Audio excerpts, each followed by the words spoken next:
एक दिन की बात है। एक अत्यंत और बहुत ही खूबसूरत राजकुमारी राजा के महल में पहुंची। उस राजकुमारी ने अपना परिचय देते हुए कहा, मैं एक राजकुमारी हूँ। राजकुमारी बहुत ही अत्यंत सुंदर और गुणवान थी। महाराज और महारानी ने राजकुमारी को देखा तो उसकी सुंदरता देखते ही रह गए। परंतु यह बात महारानी को पता नहीं थी। महारानी अपने पुत्र का विवाह किसी साधारण कन्या से नहीं कराना चाहती थी। महारानी थोड़ी देर सोचने के बाद राजकुमारी की परीक्षा लेने की इच्छा जताई।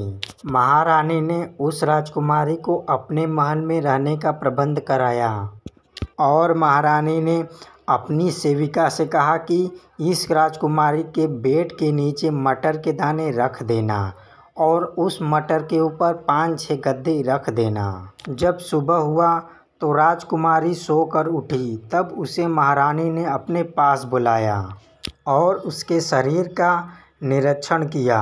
राजकुमारी बोली, मेरा सारा बदन बहुत दर्द कर रहा है। किसी सख्त चीज़ मेरे बेड के नीचे रखी हुई थी। कोई सख्त चीज़ रखे होने के कारण दर्द से मेरा सारा बदन नीला पड़ गया है। तभी महारानी ने कहा कि ऐसी सुकुमारी त्वचा तो किसी राजकुमारी की ही हो सकती है। मुझे तो संदेह ही था, पर अब मेरा संदेह दूर हो गया है।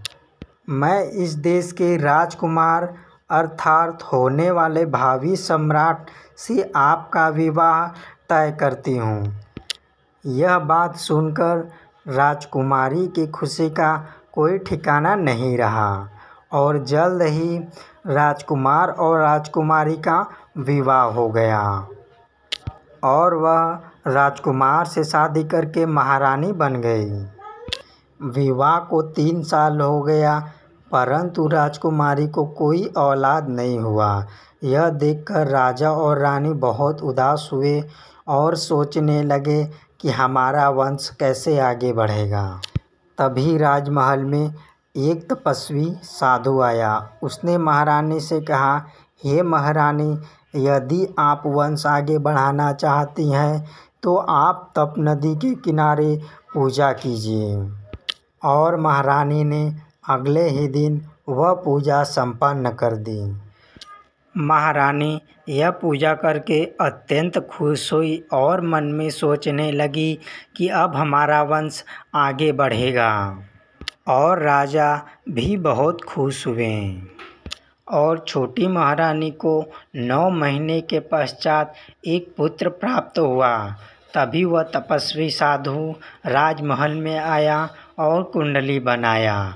उसने कहा, यह पुत्र परम तपस्वी और माता पिता की सेवा करने वाला और प्रजाजनों का हितकारी होगा।